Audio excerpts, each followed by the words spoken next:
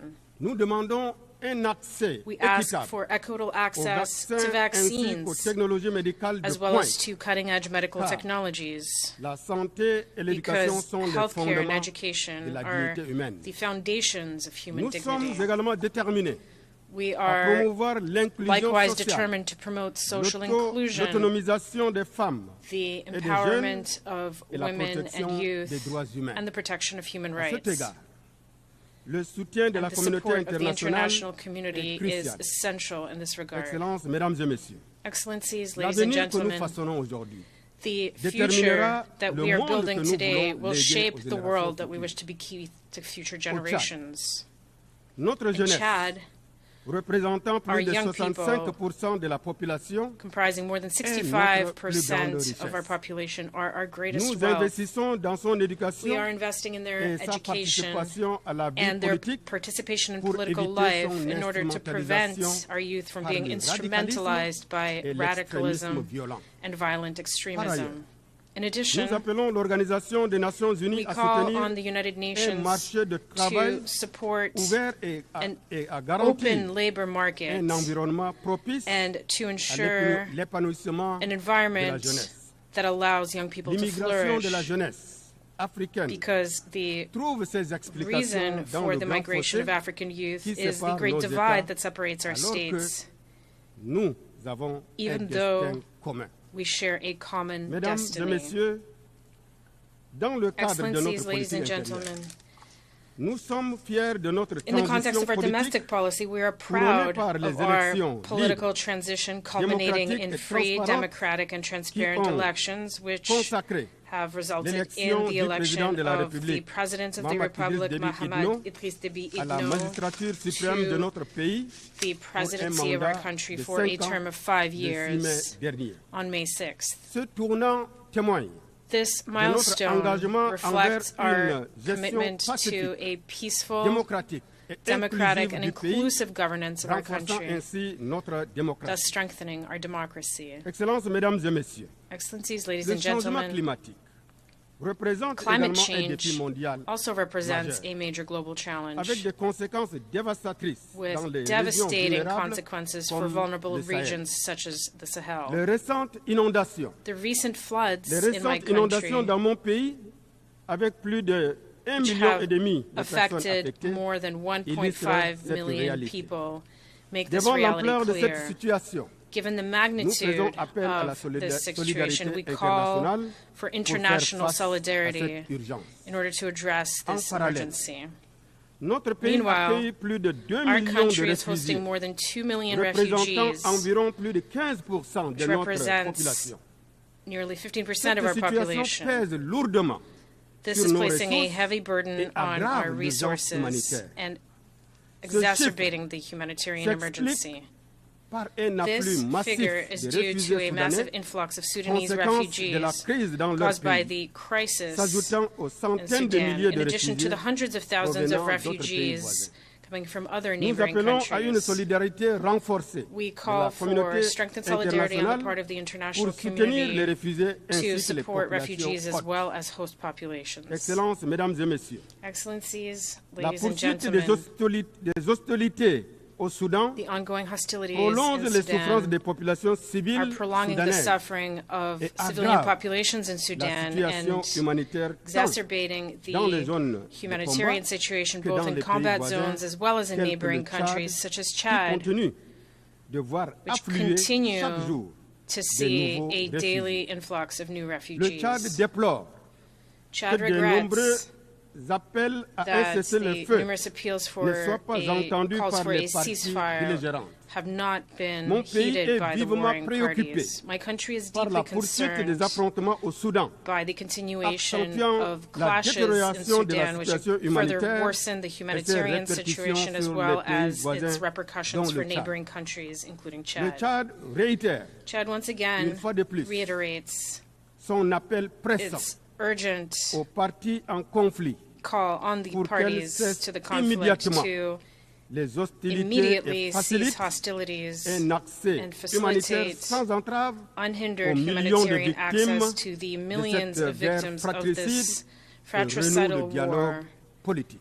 and we urge them to reestablish a Le Tchad political reste dialogue. convaincu Chad que la remains crise convinced actuelle that au the Soudan current crisis ne in saurait Sudan trouver de solution par les armes, cannot be solved by mais par la force. voie It can pacifique, only be solved through à peaceful travers un means, dialogue inter-soudanais through an inter-Sudanese en vue d'une dialogue paix durable. aimed at achieving a lasting Le Tchad peace. réaffirme enfin son soutien à toutes Chad les initiatives en cours reaffirms its pour support for restaurer all la paix initiatives currently et la underway stabilité to au restore Soudan. peace and stability in Sudan. S'agissant de la crise libyenne, With regard nous to appelons the toutes Libyan les parties crisis, à we faire call on all preuve the de parties dépassement to do their en vue de utmost sortir de to l'impasse overcome politique the dans political laquelle impasse le pays se trouve. in which the country finds Excellences, itself. Mesdames et Messieurs, Excellencies, les ladies and conflits ne se gentlemen, limitent pas qu'à l'Afrique. conflicts are not limited La to situation Africa en alone. Ukraine, The tout situation comme in le conflit Ukraine, as well as israélo-palestinien, the Israeli-Palestinian souligne conflict, les dangers de ces violences underscore the dangers injustifiées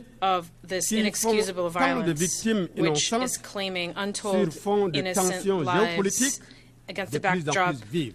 of increasing En ce qui geopolitical concerne le tensions. conflit israélo-palestinien, With regard to the nous Israeli-Palestinian condamnons conflict, fermement we strongly les condemn violences et the exactions violence and commises contre atrocities des committed civils against innocents innocent civilians, et réaffirmons notre engagement en and faveur reaffirm our de commitment la solution à deux États to a two-state ainsi que le solution, droit as well as the inaliénable du inalienable peuple right of the palestinien Palestinian à people to l'autodétermination, self-determination, tout en appelant à while une calling solution for a pacifique peaceful et solution négociée de and ce conflit. negotiated solution to this Le monde conflict. ne peut rester insensible The world et cannot avoir la conscience remain tranquille indifferent face aux with a aux clear images conscience, insoutenables qui given nous proviennent the de la bande de Gaza et d'autres localités horrifying palestiniennes. images that we see Ce coming from conflit Gaza and other s'étend areas désormais of au Liban, Palestine. This ce qui conflict has now aggrave spread to la situation régionale. Lebanon, which is worsening Cette escalade the regional situation, menace and sérieusement this escalation la poses paix a et la serious threat stabilité non to seulement peace and pour stability, les pays directement not impliqués, only for the mais countries that aussi are directly pour involved, l'ensemble de la région. but for the region as a Le whole Tchad as well. plaide Chad pour la levée de l'embargo, also pour de l'embargo calls sur le Cuba, calls for the lifting of the embargo on Cuba, qui nuit à son peuple et entrave son développement. which harms the country's Excellences, people and Mesdames et hinders its Messieurs, development. je Excellencies, réaffirme ladies and gentlemen, l'attachement du Tchad à la I position reaffirm commune Chad's africaine commitment to the common sur la African réforme position on du Conseil de the reform sécurité of the Security tel Council qu'exprimé dans le consensus as des laid out États-Unis in the et Azulini la déclaration de Consensus Sirte and the Sirte et en Declaration. appel au sens de justice Call et de solidarité on de the toutes les sense of nations justice and solidarity of all accélérer nations cette to réforme prevail in order tant to souhaitée accelerate this et much attendue. desired and eagerly awaited L'Afrique ne demande reform. pas autre chose que Africa la is asking for réparation nothing d'une more flagrante than the redress injustice of a flagrant causée injustice à tout un continent dealt to an qui entire compte plus de 1 continent, milliard d'âmes a continent privées with more injustement de than sa a place billion souls, a légitime continent deprived of its dans la legitimate gouvernance place mondiale. in global governance. Madame la Présidente, Madam President, Excellences, Mesdames et Excellencies, Messieurs, ladies and gentlemen, le chemin vers un avenir de paix, the path de développement towards a future of peace, et de dignité humaine development, and est human semé dignity d'embûches. is fraught with Mais pitfalls. il est de notre responsabilité collective It is our collective de le tracer. responsibility to follow that Pour path. conclure, le To Tchad conclude, réitère son Chad attachement aux reiterates idiots its commitment et aux principes to the fondateurs de la Charte des Nations founding Unies ideals and et principles exhorte of the la United communauté Nations Charter internationale and à urges the renforcer international le community to multilatéralisme strengthen afin de bâtir un multilateralism monde in order pacifique, to build a plus peaceful juste, world, a world équitable with greater et plus justice, solidaire. fairness, and Je vous solidarity. remercie pour votre bien aimable Thank you for attention. your kind attention.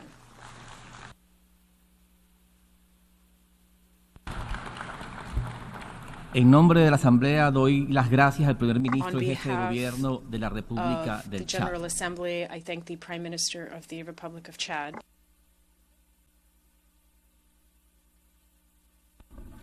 Doy ahora la palabra al excelentísimo I señor now give the floor Peter Siyarto, His Ministro de Excellency Relaciones Peter Exteriores y Comercio Szijjártó, de Hungría. Minister of Foreign Relations and Trade of Hungary.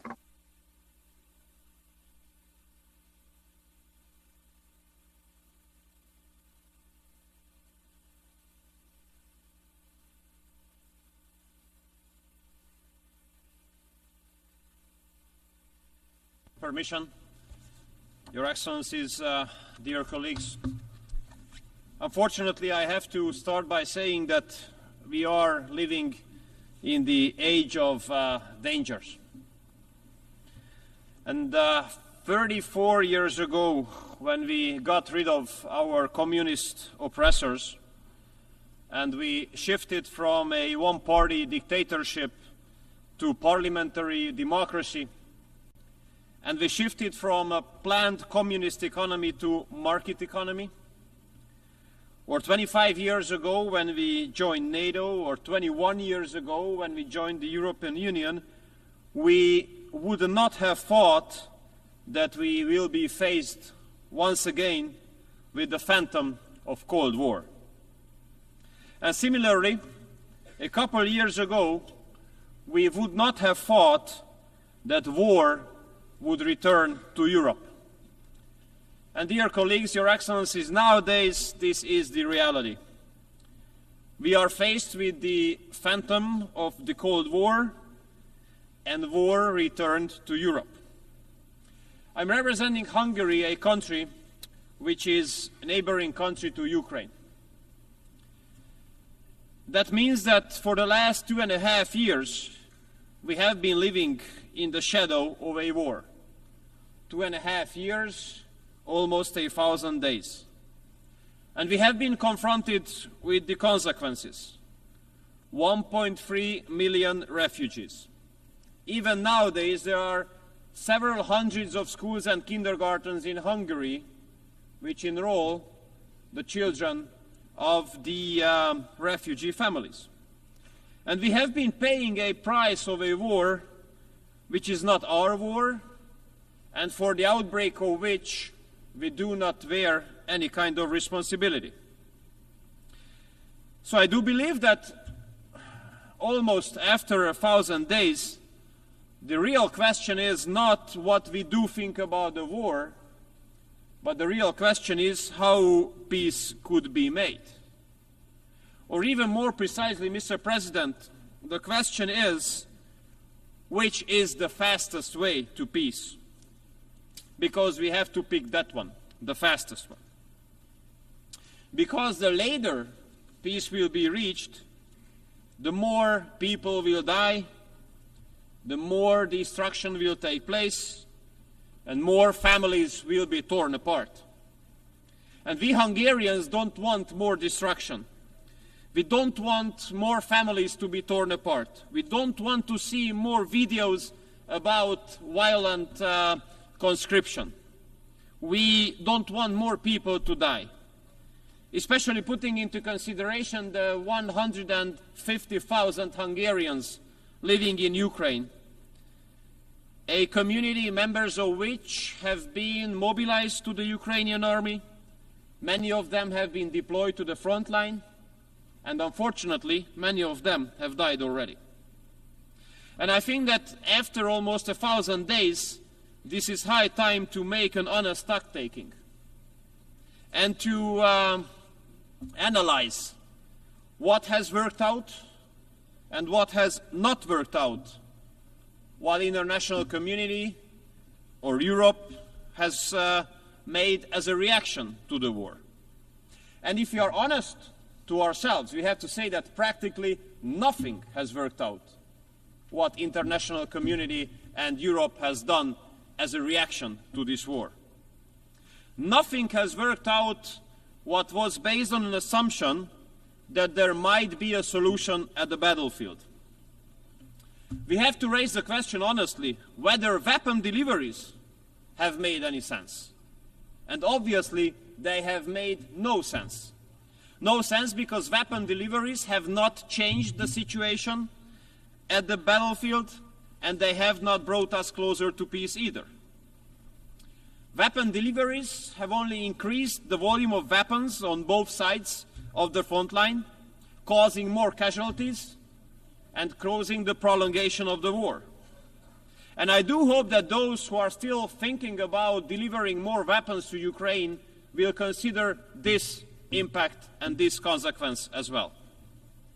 And similarly, I hope that those who are supposed to make decisions whether the weapons delivered from the West would be allowed to be used against strategic depth in Russia will make a responsible decision. Because if Western weapons will be allowed to be targeted at strategic depth for Russia, that would cause a serious risk of escalation for sure. And I do believe that in case of such a crisis situation, we really have to put into consideration the weight, the significance of words. Because in such situation, words do have a much more serious significance than in peace times. And we are seriously concerned in Hungary about the open and shameless reference of possible use of nuclear weapons. So, dear colleagues, basically nothing has worked out of those measures which have been based on the assumption that there might be a battlefield solution. That means that solution must be looked after somewhere else. And if you raise the question, where should we look for this solution, then the answer is around the negotiating table. Therefore, Hungary argues in favor of an immediate ceasefire and the start of peace talks. This would be the fastest way to peace. And with this, with starting peace talks, many lives will be saved. I know it's easy to say, but very complicated to implement. Why? Because international liberal mainstream made peace as a cuss word. And whoever argues in favor of peace will be immediately attacked and stigmatized. And that's a huge mistake as well, that diplomacy is now being given a diverted definition. Many would like us to believe that diplomacy is only about talking to those with whom you agree 100%. This is not diplomacy, this is something else. This is not an achievement. Diplomacy is a capacity to talk to those with whom you might not agree, to talk to those with whom you might disagree in everything. And here I do believe, Mr. President, that the United Nations should have a great role, because United Nations was not established as a group of like-minded countries. It was established to give platform for everyone to talk to everyone about everything. And UN gives a legitimate possibility even for those countries who are at war with each other to talk to each other. Therefore, we reject any kind of federalistic efforts which would limit or restrict us in whom we would like to talk in the framework of United Nations and what would be the topic. I'm representing a small or mid-sized, depends on the level of self-confidence, country coming from Central Europe, a landlocked one. And I have to tell you that we do consider it as nonsense and unacceptable that the representatives of the big powers are not ready to talk to each other. Because the fact that they don't talk to each other, that poses a serious security risk on us. And there's another risk that they don't talk to each other. If they don't talk to each other, then the world can easily be divided into blocks again. And that's a nightmare for us. Why? Because we have already experienced it once. We have lost 40 years of our lives, 4 decades, when the world was divided into blocks. Therefore, we have to speak very clearly. We don't want such kind of period to come back. We don't want the world to be divided into blocks again. And I would like to disillusion everybody. It would not only be us to lose everything, or almost everything, in case the world is going to be divided into blocks. Everybody would lose on that. I do believe that a civilized East-to-West cooperation could bring a lot of profit to the whole world. Therefore, we Hungarians argue in favor of connectivity. We wish the next period, the next part of global history would be not about a new Cold War, but would be about connectivity. And although we are a relatively small country, but we can serve as a good example. What a big growth potential is being represented by a civilized East-to-West cooperation. We have been carrying out a pragmatic, patriotic foreign policy based on common sense and aiming at reaching the national interests. And as an outcome of that, Hungary became a meeting point of East and West. The biggest corporates of the Eastern and Western economies are meeting in Hungary.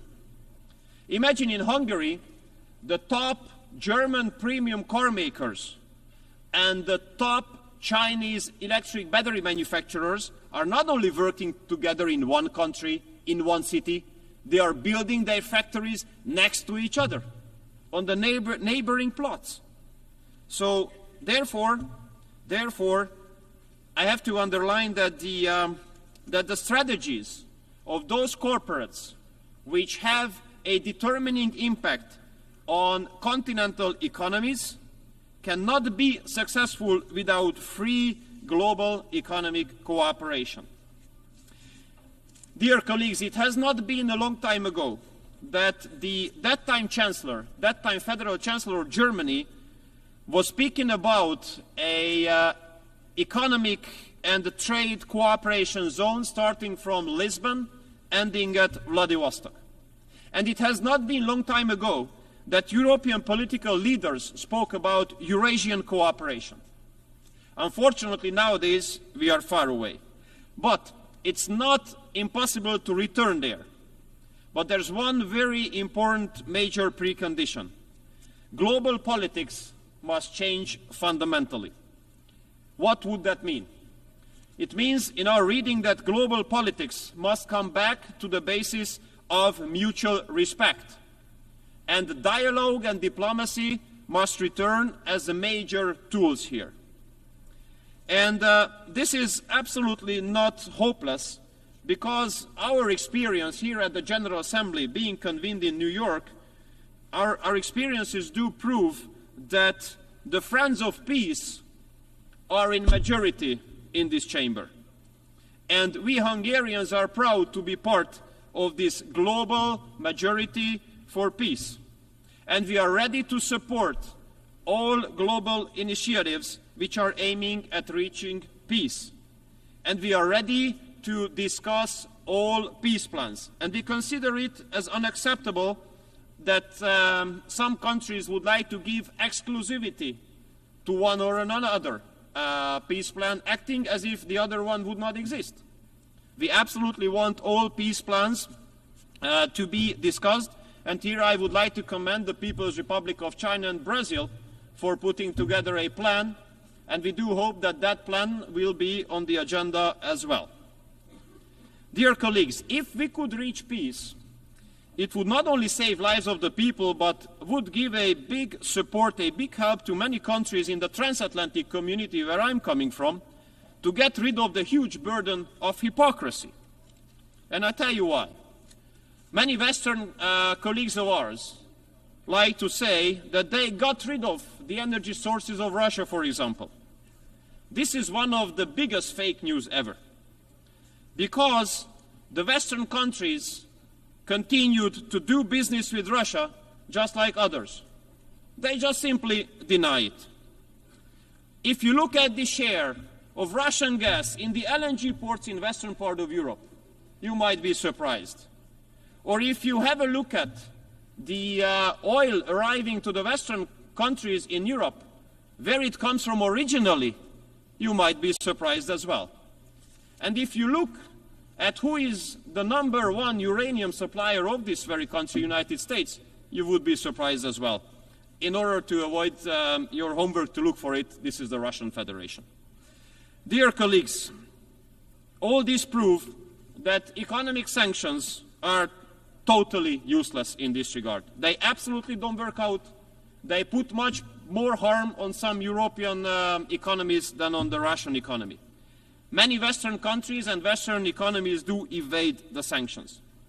So I think it's no wonder that we cannot recall any successful sanction mechanism in history. These sanctions do not make any sense as well. Dear colleagues, the war in Ukraine puts a serious security risk on Europe. But this is not the only security risk there. We in Europe have been faced with massive waves of illegal migration, and unfortunately, Brussels made a huge mistake there because they wanted to manage migration instead of stopping it. And this approach has encouraged a massive number of people to hit the road, to pay thousands of euros to smugglers, and take the life hazard to come to Europe. But we Hungarians, we do stick to our own right to make a decision on our own, whom we allow to enter the territory of our country and whom we are ready to live together. And I think, Mr. President, that UN is the best place to recall international law.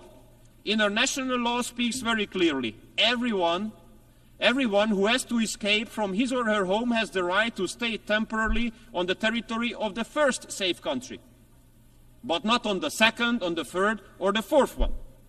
Therefore, Hungary will continue to stop the flow of illegal migration on its border, through which basically we save Europe from further huge security-related challenges. And in the meantime, this is insane that while Hungary is protecting its border, has to pay a fine of multiple tens of hundreds of millions of euros because of complying with international law. So my summary goes as follows, Mr. President. In the last 10 years, Hungary has carried out a pragmatic, patriotic foreign policy strategy aiming at national interest and guaranteeing the security of our own citizens. And we will continue to do so, as we will continue to be always honest and open. And we will do always what we say, and we will always say what we think. It might be unusual nowadays. How it is possible? It is possible because there's an unusual political stability in Hungary, which is very unique in Europe. We have won all elections in the last 18 years, the one-party right-wing government. That means that people like what we are doing, they support what we are doing, and they give the approval to continue. And the government will continue. We will not have the intention to satisfy NGOs or external actors, but we will always have the intention to satisfy our own electorate, our own citizens, because we do believe that democracy is all about that, the people. Thank you so much for your kind attention.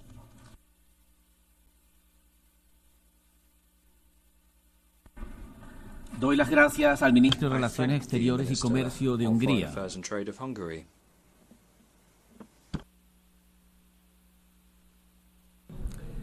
Doy ahora la palabra al excelentísimo señor Bakhtiyor Saidov, ministro de Relaciones Exteriores de Uzbekistán.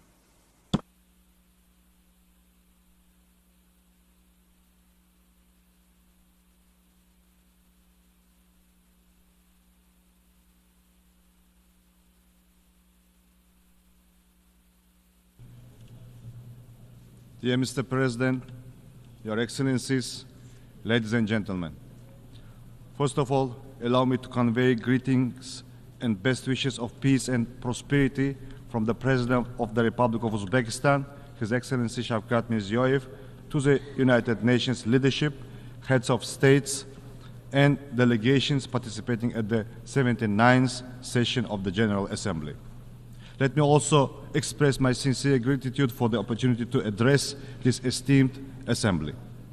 I would like to thank the UN Secretary General, Mr. Antonio Guterres, for his firm focus on Central Asia.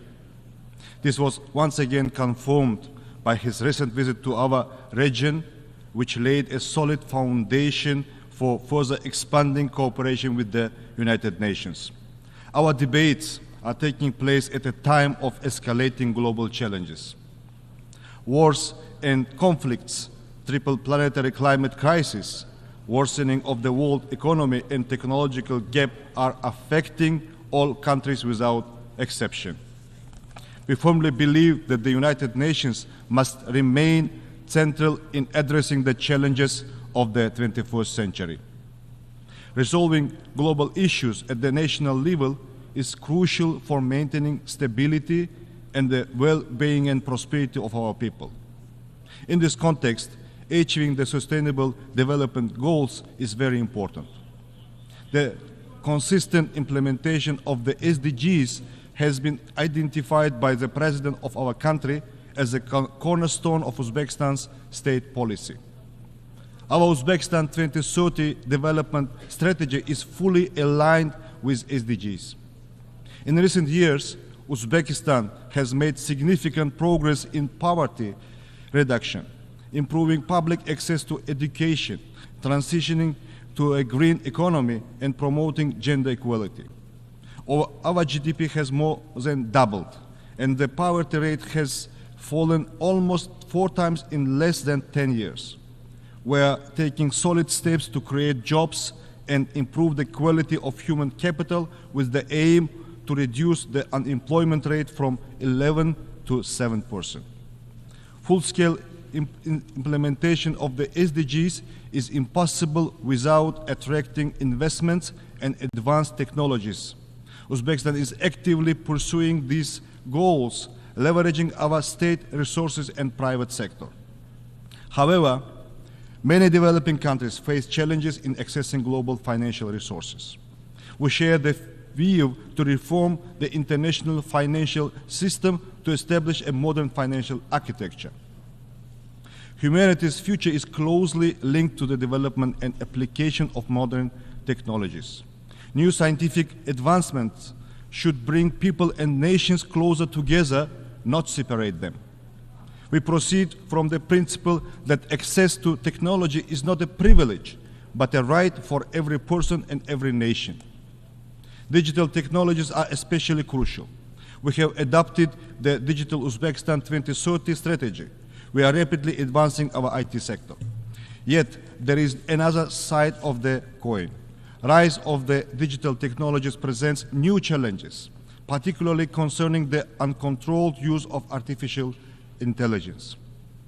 Based on this idea, at the previous session, Uzbekistan supported and co-sponsored UN General Assembly resolutions on utilizing safe artificial intelligence for sustainable development and strengthening international cooperation. We will continue to advocate for broad international collaboration to address these issues. Last year was one of the hottest in the history of meteorological observations.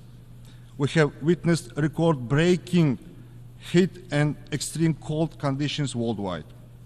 This once again proves the growing urgency of the climate change problem. Central Asia is among the most exposed and vulnerable regions of the world climate change. The air temperature in Central Asia is rising faster than the global average. This creates a wide range of problems which pose serious risk to food and energy security. Thus, the level of the water availability per capita in Central Asia has halved over the past few decades.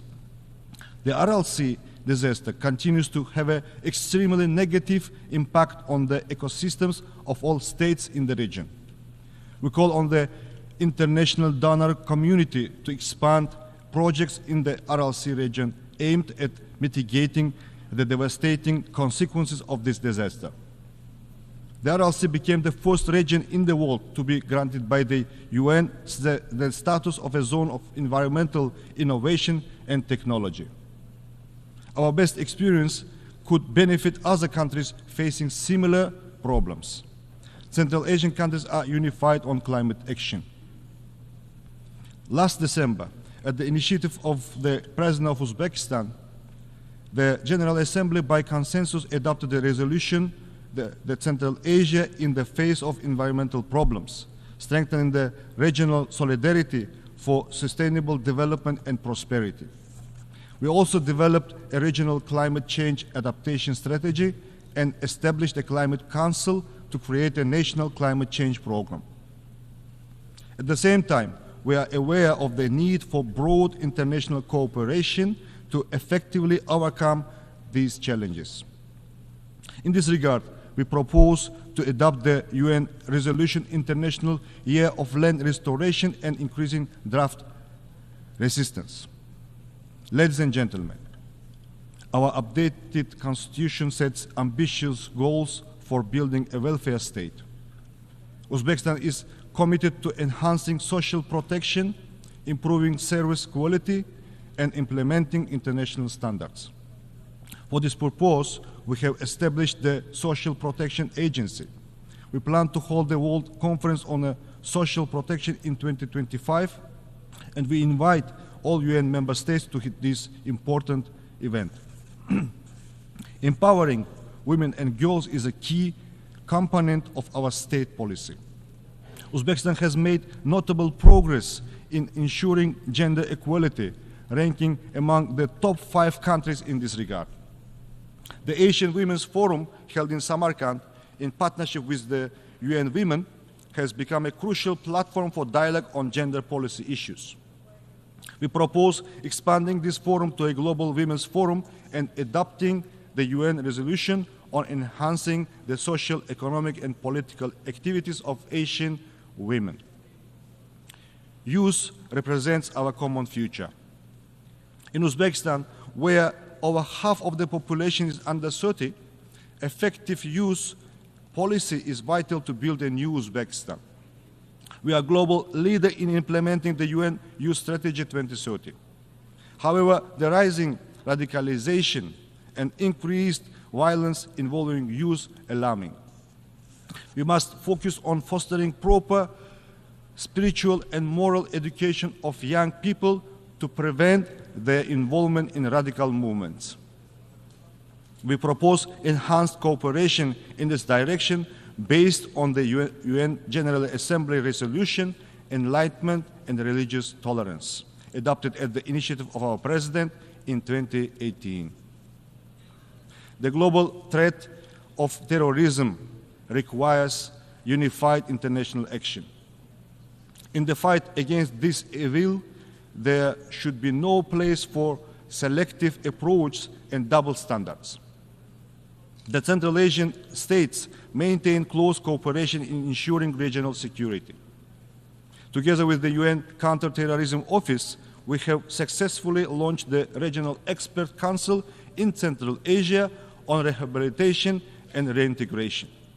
We appreciate the UN's assistance in developing the national strategy of Uzbekistan to combat drug trafficking and drug abuse for 2024-28.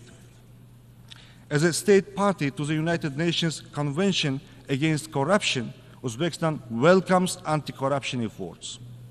We support enhancing the role of the UN in fostering international cooperation against corruption. In December last year, together with the State of Qatar and support of the UN ODC, we have hosted the high-level International Anti-Corruption Award ceremony in Tashkent. In recent years, our country has become an active participant of all UN processes.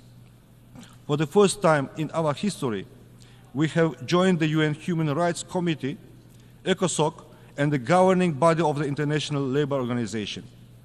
In 2025, we will host the 43rd session of the UNESCO General Conference in Samarkand, an event that will be held outside of Paris for the first time since 1985. We invite all UNESCO member states to actively participate in this event. We have decided to run for the non-permanent membership of the UN Security Council for the 2035-2036. We count on your support of our candidacy. Dear ladies and gentlemen, Central Asia remains top priority in Uzbekistan foreign policy. The new political atmosphere in Central Asia allowed us to address many global issues regionally. We will continue to consolidate our efforts to transform the region into a zone of lasting peace, good neighborliness, stability, and dynamic development. Our region remains one of the least integrated economies in the world in terms of its transport and communication networks. Due to the geographical location of the Central Asia, the cost of transporting goods to the nearest seaports can reach up to 50% of the final value, which is 4 to 5 times higher than the global average. Today, our region is firmly focused on connecting to major global markets and revitalizing the Great Silk Road. Uzbekistan is taking strong steps to establish effective transport corridors leading to international markets. We are implementing an ambitious project to build the Trans-Afghan Railway, which will provide access to global ports and have a positive effect on the economic development of our vast region. The key to ensuring the stability and sustainable development in our region lies in addressing the Afghan problem. Afghanistan is an integral part of Central Asia. Unfortunately, the international community has been unable to implement measures capable of reversing the challenging situation in this country. Uzbekistan is pursuing a pragmatic policy towards Afghanistan.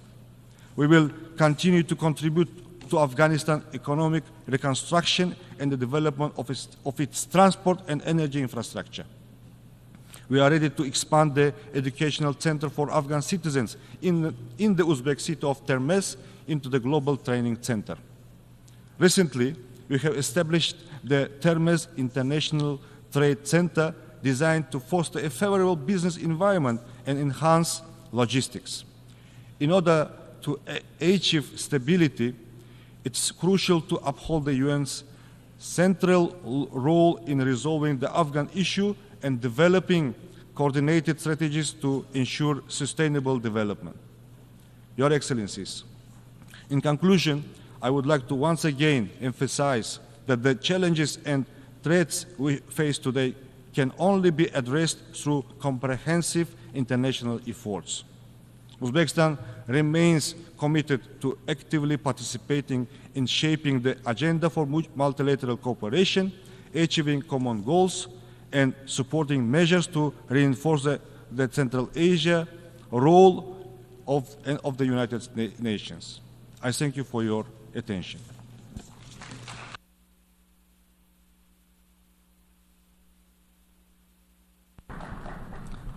Muchas gracias al ministro de Relaciones Exteriores de Uzbekistán. Doy ahora la palabra al excelentísimo señor Iván Gil Pinto, ministro del Poder Popular para Relaciones Exteriores de la República Bolivariana de Venezuela.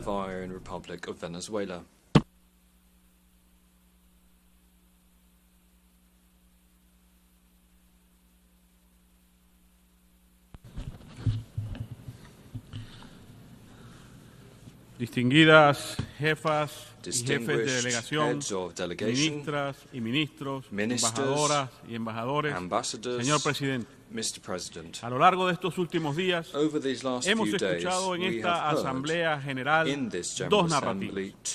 Una, el discurso de los oligarcas y sus satélites que pretenden gobernar el mundo. Y otra, la de los pueblos dignos que luchan por su soberanía e independencia.